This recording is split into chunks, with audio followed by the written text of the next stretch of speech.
pour ne parler que de la France, la politique linguistique est une affaire qui a environ 2 siècles. Plus précisément 230 ans. Donc, c'est vous dire qu'en France, on s'est intéressé aux problématiques de politique linguistique depuis longtemps.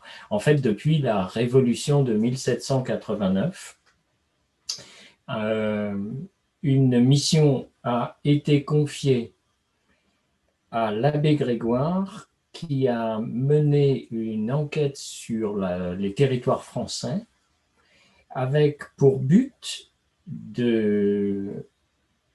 d'analyser les situations linguistiques et culturelles issues de ces territoires, c'est-à-dire les situations dans lesquelles les territoires étaient maintenus jusqu'à la fin du XVIIIe siècle.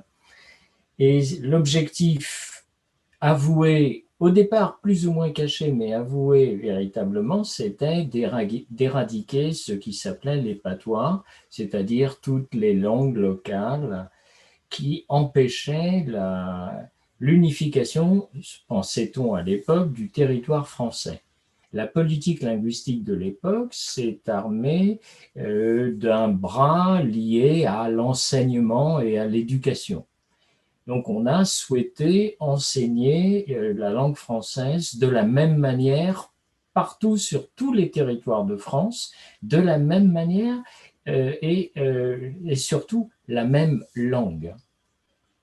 Le contexte évolue et la France finit par reconnaître quelques langues régionales, le corse, le breton, l'occitan. Ce sont des langues régionales qui, sous l'impulsion de l'enseignement privé, sous l'impulsion d'associations, finissent par intégrer les dispositifs éducatifs de l'éducation nationale. Donc, la politique de la langue a commencé à s'entourer de déclinaisons régionales avec pour objectif d'accorder un statut particulier aux locuteurs de ces langues-là. C'est le versant social, c'est le versant culturel, mais c'est éminemment le versant politique de la politique linguistique. Il n'y a pas de contradiction entre la promotion d'une langue dite nationale ou officielle et la protection de langues dites minoritaires en termes de locuteurs. Je dirais simplement que nous nous inscrivons dans un projet humaniste avant tout.